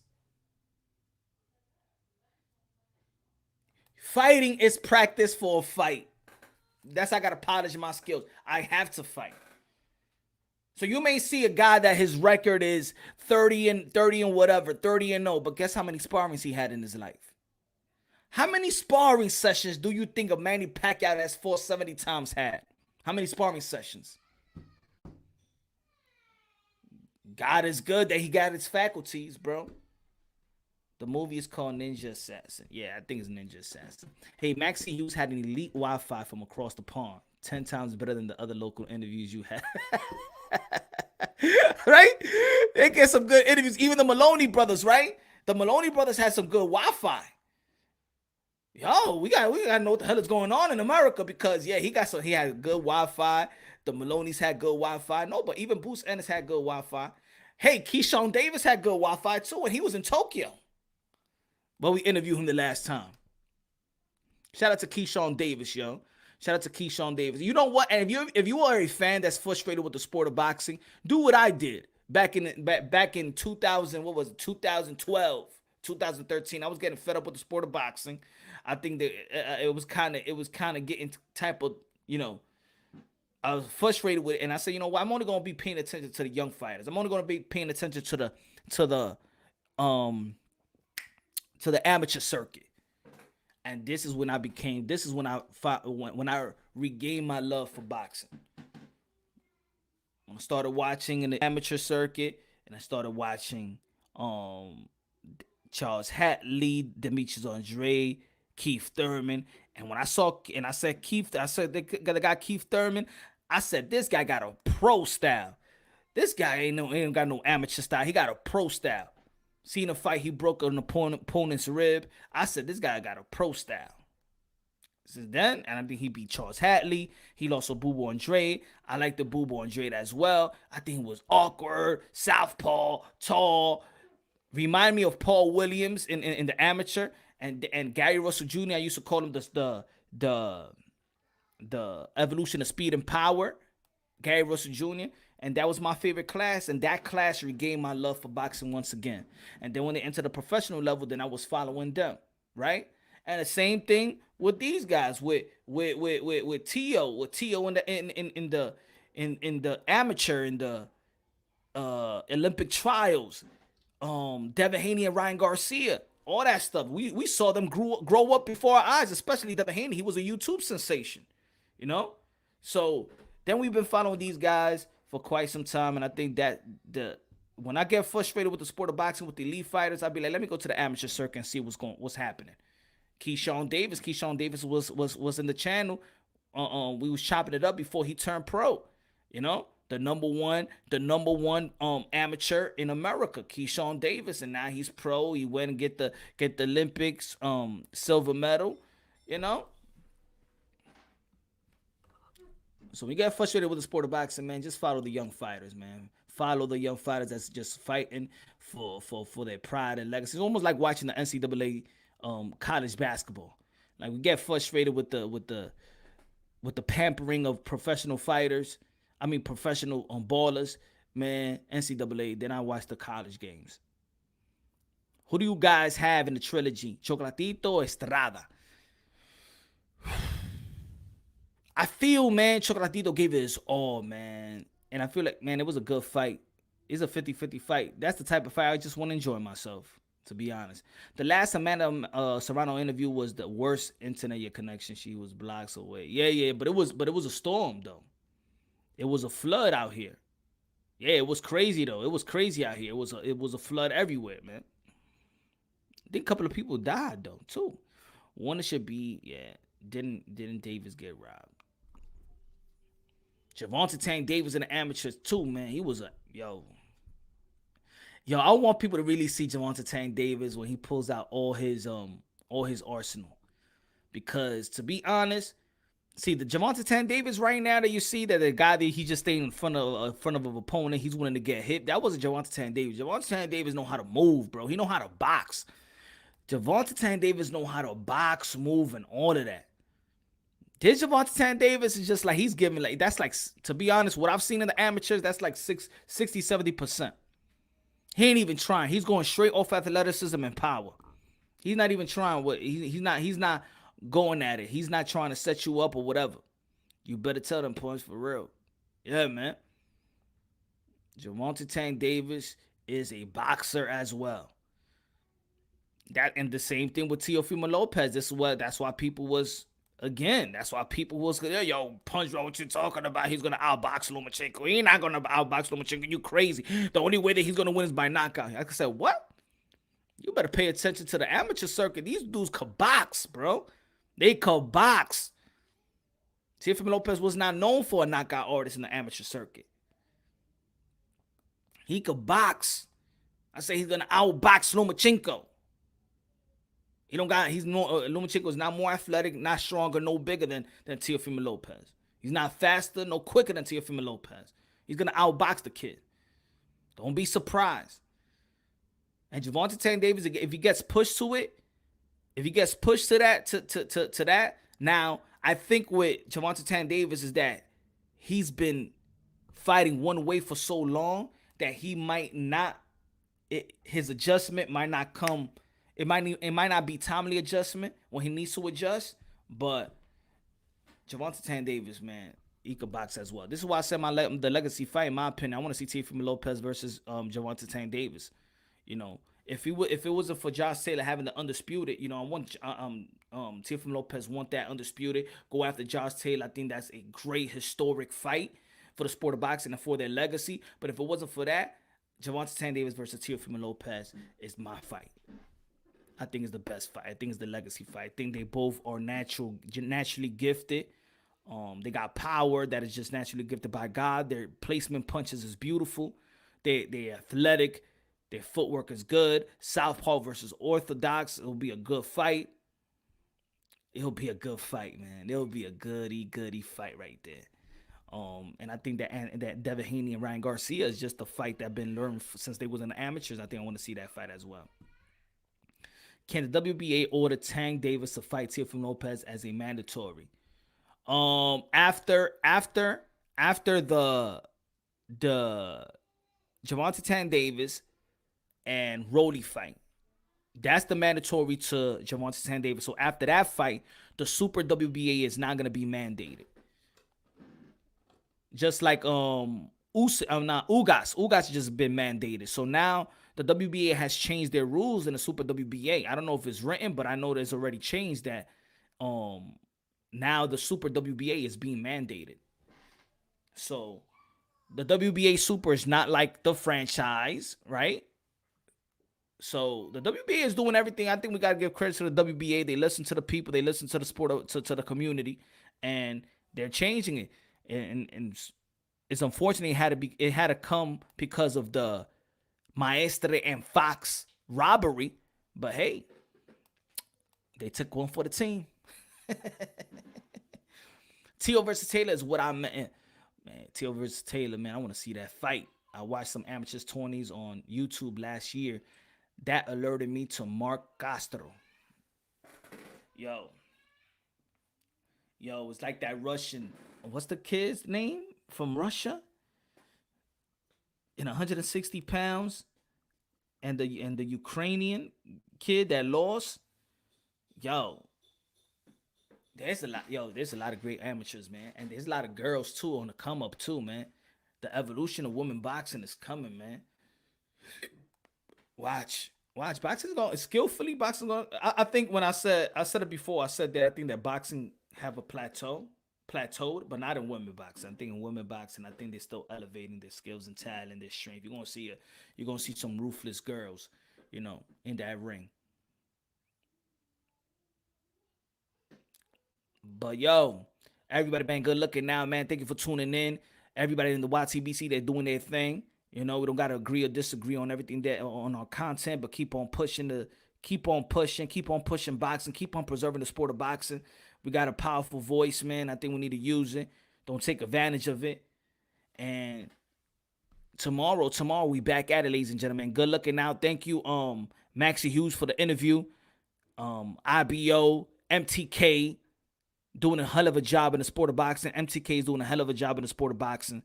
And you know, probably gonna see him in the ring. Shout out to his wife. Shout out to the baby. Hope everything is great. Turns out great. My prayers with you and your wife. And on to the next, ladies and gentlemen. On to the next. Tomorrow, 8 p.m. Eastern time. We're back at it live. And also, everybody subscribe to my website, punchdrunkboxing.net. punchdrunkboxing.net, my website.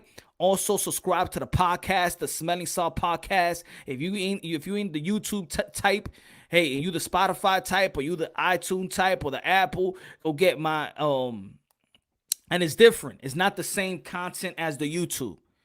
The same I'm talking about similar things, but it's not the same. It's not like I record whatever. I'm talking about it now and then put it on the podcast. It's a whole different. It's different. I'm talking things that is different. So get the podcast. Subscribe to the podcast, the Smelling Salt Podcast, the Smelling Salt Podcast by your boy Punch Run Boxing. And we're gonna be doing more. I'm gonna be doing at least once a week the Brotherhood Circle. The Brotherhood Circle. I hope everybody stay tuned when I do drop that live. I want to all this, men gotta stick together, need to be there for one another. Like the girls they stick there, they stick together. I said stick together. Hey yo, pause. That's not the first. I said the first gotta stick together. Pause. Damn it. But you don't understand what I'm trying to say. But yeah, man, the brothers got to be there for one another, all right? The brothers got to be there for one another. The number one death in men is stress, and it's because a lot of men can't talk about what's bothering them and things of that nature. We too macho, and we need to be there for one another. People that's suffering from mental illness or going through it with their baby mama, child support, family court, not job.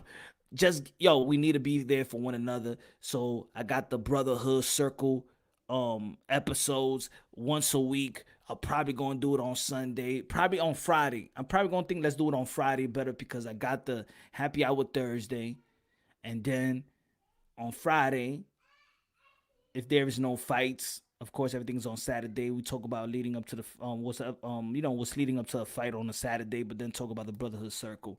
That's what it is, man. Thank you for joining me, my brothers and sisters. Love you. God bless, and on to the next.